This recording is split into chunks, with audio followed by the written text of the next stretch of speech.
Hello बच्चों, कल हम लोग एलसीएम देखे थे। एलसीएम के बारे में जाने थे, एलसीएम कैसे निकालते हैं उसका शॉर्ट ट्रिक देखे थे और किन किन विधियों से हम एलसीएम निकालते हैं। आज उसी का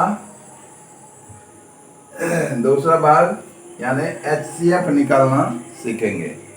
एचसीएफ का मतलब होता है हाईएस्ट कॉमन फैक्टर और एचसीएफ का अदर नेम होता है जीसीडी, ग्रेटेस्ट कॉमन डिवाइजर, यानी उसे एचसीएफ भी बोलते हैं और जीसीडी भी बोलते हैं।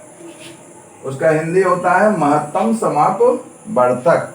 महत्तम का मतलब होता है सबसे बड़ा, समाप वर्तक का सम जोड़ अपवर्तक यानी समान गुणनखंड। सबसे बड़ा समान गुणनखंड निकालना ही एचसीएफ कहलाता है, यानी highest common factor. HIGHEST highest, COMMON common, FACTOR factor. और एचसीएफ या जीसीडी निकालने की विधियां हैं डिवीजन मेथड, यानी भाग विधि द्वारा निकालते हैं। दूसरा है कॉमन फैक्टर मेथड, यानी जिस जिस नंबर का हमें एचसीएफ निकालना रहता है उसका हम फैक्टर यानी उसका गुणनखंड निकाल लेते हैं और उसमें जो कॉमन आता है उन कॉमन में से भी जो सबसे हाईएस्ट बड़ा होता है, सबसे बड़ा, वही एचसीएफ होता है। तीसरा प्राइम फैक्टराइजेशन मेथड यानी अभाज्य गुणनखंड विधि, यानी इन तीन विधियों से। तो ये सब तो मान लीजिए क्लास का फैक्टर हो गया, क्लास में हम लोग इसमें विस्तार से देखते हैं।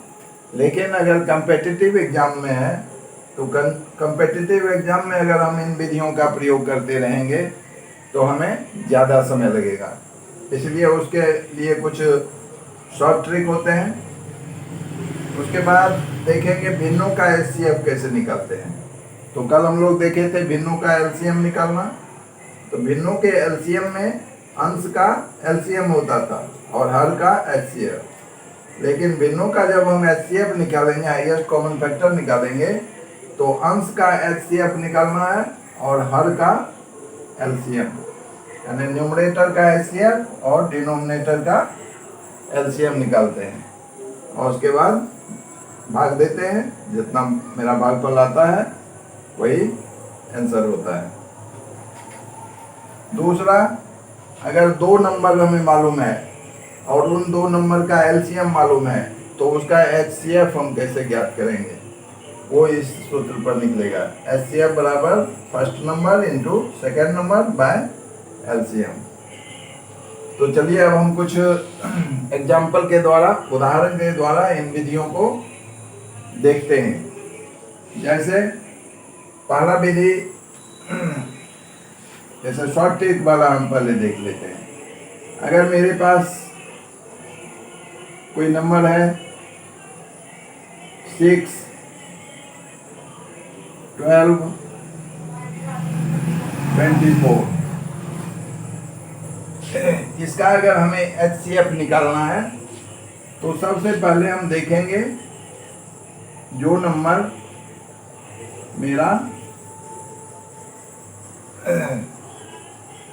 मतलब जिन दो नंबर के बीच का डिफरेंस कम हो, उन दो नंबर का डिफरेंस देखते हैं कितना। जैसे 6 और 12 का डिफरेंस कितना का है, 6 का।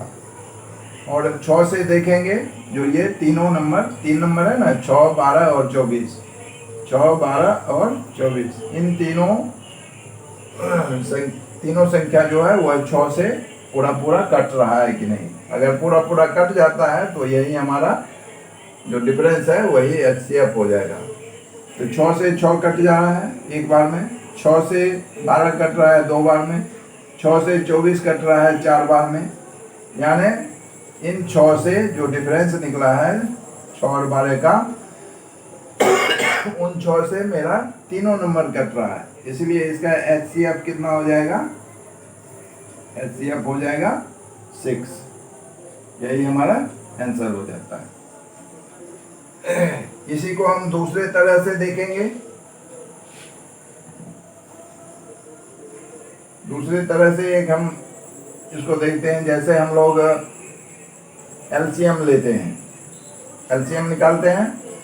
एलसीएम में हम पहले उसको डिवाइड करके देखते हैं।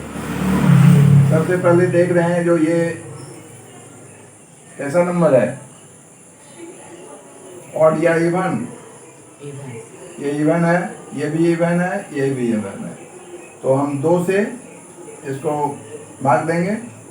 2 से ये 3 बार में लगेगा, 2 से यहाँ 6 बार में, 2 से ये 12 बार में। अब देखेंगे 2 से हमारा 6 कट रहा है, 12 कट रहा है, लेकिन 3 नहीं कट रहा है, जबकि कटना तीनों चाहिए। एलसीएम में अगर 2 नंबर कट रहा है तो हम लगा देते हैं भाग, लेकिन एचसीएफ में हमें ध्यान रखना है जितना नंबर रहे, जितना संख्या रहे, वो सब नंबर कटना चाहिए। तो 2 से 2 कट रहा है, ये 3 नहीं कट रहा है, इसलिए 2 से नहीं लगाएंगे। 3 से देखेंगे, 3 से ये कट रहा है एक बार में, 3 से ये दो बार में कट रहा है, 3 से ये 4 बार में कट रहा है। तो हम इसका 3 से भाग लगाएंगे। 3 एका 3, 3 दूनी 6 और 3 चौका 12। अब हमें देखना है जो यहाँ 1 है, जिसका केवल बस सिंगल फैक्टर होगा। 2 है, इसका 2 फैक्टर होगा, 1 या 2, और 4 है, इसका 3 फैक्टर होगा, 1, 2 और 4। तो ऐसी स्थिति में इसमें अब एक ही से भाग लगेगा, एक ही से 1 कटेगा, एक ही से 2 बार में 2 कटेगा, एक ही से 4 बार में 4 कटेगा। इसलिए अब यहाँ नहीं लेना है, हमें जो नंबर मिला इसी का मल्टीप्लिकेशन कर देना है। 2 × 3 और 2 × 3 बराबर 6। इस ढंग से एक हम निकालते हैं। जिस नंबर से वो तीनों नंबर पूरा डिवाइड होगा, उस दोनों का मल्टीप्लिकेशन निकाल देंगे और वही हमारा एलसीएम हो जाता है।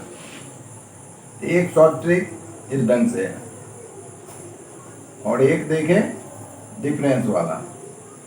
अब फिर जैसे डिफरेंस वाला हम देखते हैं, कोई नंबर जैसे है मेरे पास 4 है, 18 है, 24 है।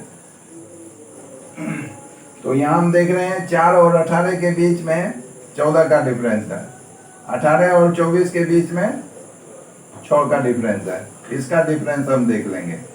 इसका डिफरेंस कितना का आ रहा है? 6 का। अब देखेंगे 6 से ये कटता है कि नहीं कटता है। 6 से मेरा 4 नहीं कटेगा, 6 से 18 कट जाएगा, 6 से 24 कट जाएगा, लेकिन 4 नहीं कटेगा। तब हम क्या करेंगे, 6 का हम सभी फैक्टर निकाल लेंगे। 6 1 से कटेगा, 2 से कटेगा, 3 से कटेगा और 6 से कटेगा। तो 6 से तो ये नहीं कट रहा था, तो देखेंगे 3 से भी हमारा 4 नहीं कटेगा, ये दोनों कट जाएगा। उसके बाद देखेंगे 2 से मेरा 4 कट रहा है, 2 से 18 कट रहा है, 2 से 24 कट रहा है। तो यही 2 जो होगा हमारा HCF हो जाएगा। HCF बराबर 2, यानी 4, 18, 24 का HCF कितना निकलेगा? 2 निकलेगा।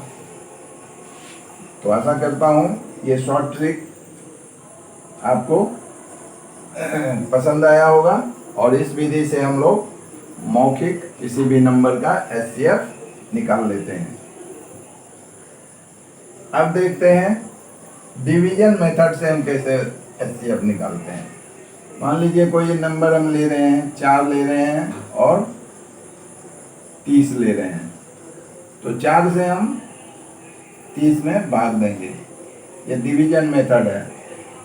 4 7 28, 7 बार में 28 लग रहा है, 30 में से 28 घटेगा, 2 बचेगा। अब जो मेरा रिमाइंडर आता है, जो मेरा शेष आता है, अब वो डिवाइजर बन जाएगा, और जो पहले डिवाइजर था वो डिविडेंड बन जाएगा। अब 2 से 2 दूनी 4, ये पूरा कट गया। तो यहाँ HCF हो गया मेरा 2, यानी जिस नंबर से कटता है वो HCF होता है, भागफल वाला HCF नहीं होता है।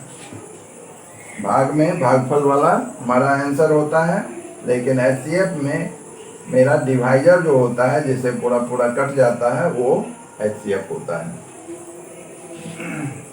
अब देखते हैं हम एक और डिवीजन मेथड से 3 नंबर लेकर के। मान लीजिए हम 3 लेते हैं, 16 लेते हैं और 20 लेते हैं।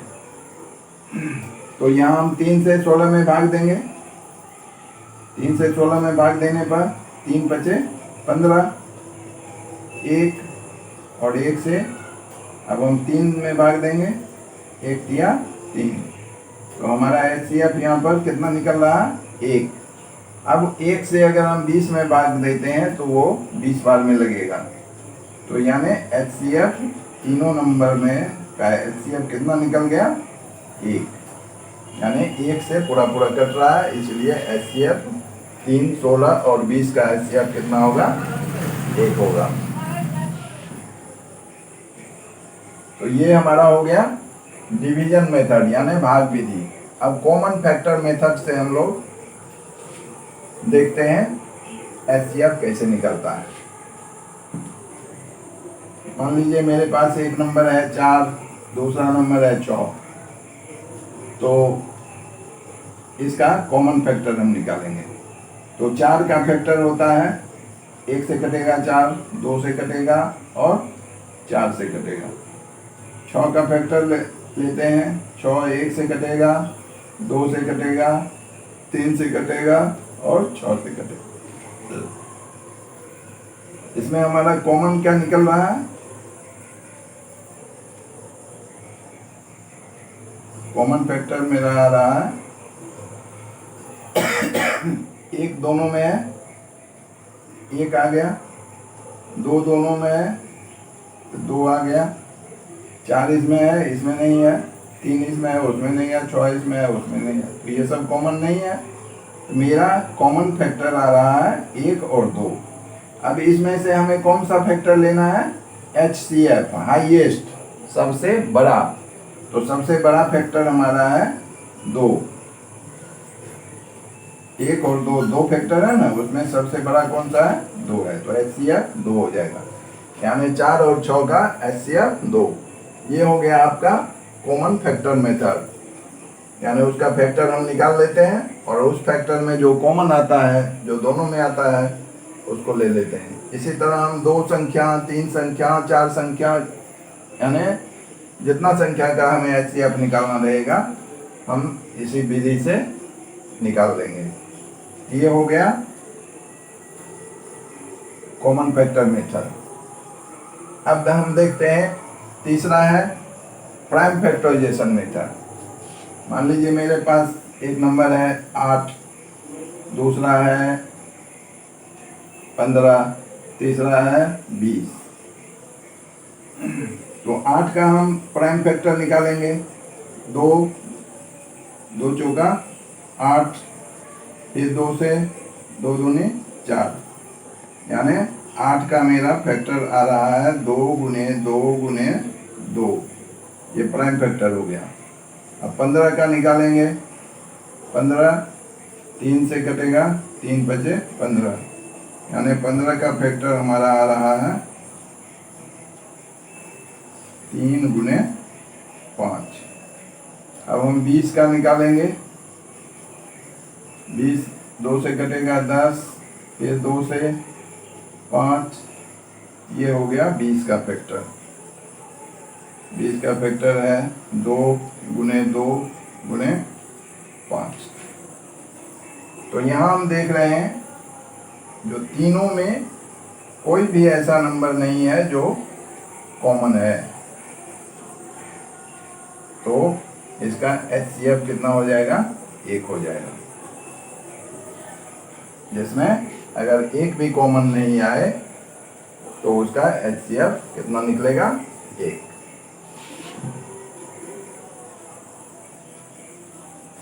ये हो गया आपका प्राइम फैक्टराइजेशन मेथड, अभाज्य गुणनखंड विधि। अब भिन्नों का HCF निकालना है। मान लीजिए कोई नंबर है 2/5, 3/8 और 4/7। तो भिन्न का HCF अगर निकालना है तो ऊपर वाला जो अंश है उसका हम HCF निकालते हैं। यहाँ हम देख रहे हैं 2 है, 3 है और 4 है। ये 2 प्राइम नंबर है, 3 प्राइम नंबर है, तो इसका HCF कितना हो जाएगा? 1 होगा। जब ये प्राइम नंबर एक भी प्राइम नंबर रहे तो उसका HCF कितना निकलेगा? 1 निकलेगा। उसके बाद नीचे वाला हर का हम लोग LCM लेते हैं, 5, 8 और 7 का। इसमें भी हम देख रहे हैं जो ये प्राइम नंबर है, ये भी मेरा प्राइम नंबर है 8, तो ये सब का क्या हो जाएगा? गुणनफल हो जाएगा। 8 पंचे 40 और 40 को 7 से गुणा करेंगे, 7 चौक 28, 280, और यही हमारा आंसर हो जाएगा। 2/5, 3/8 और 4/7 का HCF कितना हो जाएगा? HCF हो जाएगा 1/280, 1/280, 1/280, 1/280। ऐसे करके हम लोग इसको अंग्रेजी में पढ़ते हैं। तो भिन्नों का HCF निकालना भी हम लोग सीख गए। अब देखते हैं, अगर 2 नंबर हमें कोई मालूम है और उसका LCM मालूम है तो उसका HCF हम कैसे ज्ञात करते हैं। मान लीजिए मेरे पास एक नंबर है 6, दूसरा नंबर है 8। तो इस दोनों का हम क्या करेंगे? पहले गुना कर लेंगे और बटे इसका LCM, 6 और 8 का LCM। तो LCM निकालने के लिए हम क्या देखते हैं? सबसे जो बड़ा नंबर होता है वो 6 से कट रहा है या नहीं कट रहा है। तो 6 से 8 नहीं कट रहा है, इसको हम 2 से मल्टीप्लाई करेंगे, कितना हो जाएगा? 16। 16 भी अब 6 से नहीं कट रहा है, तब हम क्या करेंगे? इसको 3 से मल्टीप्लाई करेंगे। 3 से मल्टीप्लाई करने पर 8 3 24, जो 6 से कट रहा है, 6 चौक 24। तो हमारा LCM कितना हो जाएगा? 24, यानी 6 और 8 का LCM 24 हो जाएगा। अब देखते हैं कट जाए तो काट देंगे। 6 1 6, 6 चौक 24, 4 1 4, 4 दूनी 8, यानी हमारा HCF कितना निकल जाएगा? 2। नंबर है मेरा 6 और 8, उसका LCM निकला 24 और काटने पर जो नंबर हमें प्राप्त हो रहा है वो है 2। और वैसे भी आप देखे थे 6 और 8 का HCF कितना निकल रहा था? 2 ही निकल रहा था। HCF निकालने के लिए क्या करते हैं? सबसे छोटा नंबर लेते हैं या उसके बीच का डिफरेंस देखते हैं। उसके बीच का डिफरेंस 2 है और 2 से 6 भी कट रहा है, 2 से 8 भी कट रहा है, इसीलिए हमारा HCF कितना हो जाएगा? 2 हो जाता है। इस ढंग से हम HCF ज्ञात कर लेते हैं। जो जिस नंबर का HCF निकालना रहे उसका हम डिफरेंस निकालते हैं, और डिफरेंस से अगर दोनों नंबर कटने वाला रहता है तो वही HCF हो जाता है। तो आशा करता हूँ ये वीडियो आपको पसंद आया होगा और भविष्य में आपके काम का हो, और मेरा प्रयास यही है आप मैक्सिमम अंक अर्जित करें और मैक्सिमम परीक्षा में आप सफल हों। तो इन्हीं शुभकामना के साथ आज मैं फिर आपसे विदा लेता हूँ। फिर हम लोग नेक्स्ट वीडियो में आपसे मुलाकात होगी। तब तक के लिए धन्यवाद। आपका दिन शुभ हो।